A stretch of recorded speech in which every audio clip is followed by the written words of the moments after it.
दामन तेरे थामने का कहा है, जो कायनात को हिलाना चाहे तो हिला दे। तो वाबस्तगी किससे है? आले मोहम्मद से। वाबस्तगी किससे?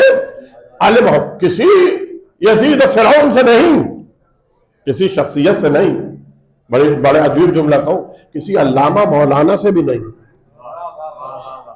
घबराना नहीं, किसी अल्लामा मौलाना मुफ्ती, कोई बादशाह, कोई वजीर, कोई ताकतवर, कोई दौलतमंद, तुम नहीं घबराना। तुम्हारा सर उसके आगे नहीं झुकना चाहिए, तुम्हारा सर सिर्फ अल्लाह के आगे झुकना चाहिए। देखिए, मैंने अल्लामा और मौलाना दोनों का लफ्ज इस्तेमाल कर लिया। क्यों किया? आलिम ही के तो पीछे चलते हैं, आलिम के पीछे नहीं चलते। जो आलिम आले मोहम्मद के पीछे चलता है उसके पीछे चलते हैं। सिर्फ आलिम के पीछे नहीं चलते, बल्कि जो आले मोहम्मद तक पहुंचा दे उसके पीछे चलते हैं। जो आले मोहम्मद से दूर कर दे तो फिर शैतान से बड़ा आलिम कौन है? तो शैतान भी तो बहुत बड़ा आलिम है ना।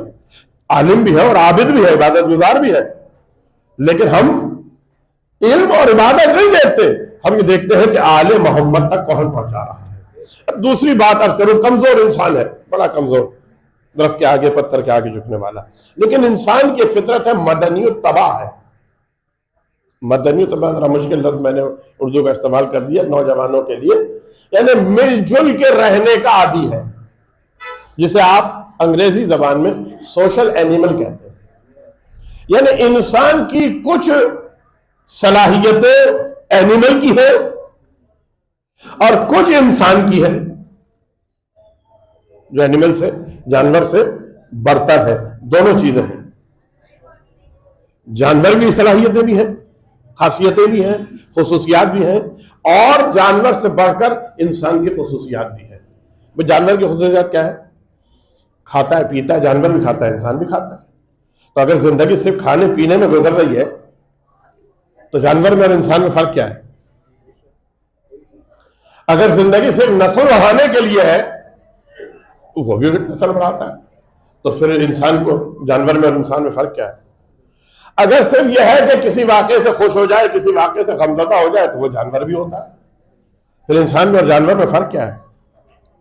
अगर सर्दी और गर्मी से बचने का इंतजाम करने के काबिल है इंसान और उसी में जिंदगी गुजार रहा है, तो वो तो जानवर भी सर्दी से भी बच जाता है, गर्मी से भी बच जाता है। जैसा मौसम हो वो अपने आप को उसके मुताबिक ढाल लेता है।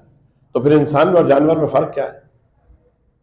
मदनी और तबाह का मतलब यह है कि कुछ ऐसे उसूल जो मिलजुल के रहे इंसान, जहां एक इंसान दूसरे इंसान के काम आए, जहां एक इंसान दूसरे इंसान की खिदमत करे, जहां एक इंसान दूसरे इंसान को फैज़ पहुंचाए, जहां एक इंसान दूसरे इंसान को फायदा पहुंचाए। इस मदनी तबाह होने का के लिए एक निजाम है जो निजाम हुकूमत कहलाता है, ताकि हर किसी को उसका हक मिल जाए। है कि नहीं है? अब इंसान की ये दो सिलसिले हैं, एक तो इंसान की वो इबादतों का सिलसिला है, एक ये मदनी तबाह का सिलसिला है, जिसमें इंसान की हिदायत और रहनुमाई चाहिए। बहुत अहम पैगाम आप तक पहुंचाना चाहते हैं। दो सिलसिले, एक तो इबादत का, वो कमजोर इंसान को उस कमजोरी के बचाने के लिए एक ताकतवर का सहारा। दूसरा ये कि मदनी तबाह है, क्योंकि मिलजुल के रहना है, एक निजाम बनाना है। उस निजाम, उस सिस्टम को चलाने के लिए एक हुकूमत, इख्तिदार भेजा परवरदिगार आलम ने अपने नबी को, और नबी ने जाते जाते अपने बाद अपना वसी बनाया कि अगर ये इसको फॉलो करोगे, इन्नी तारिकुम फीकुम मुस्तक़लैन, यही है ना, सारा कुछ यही है।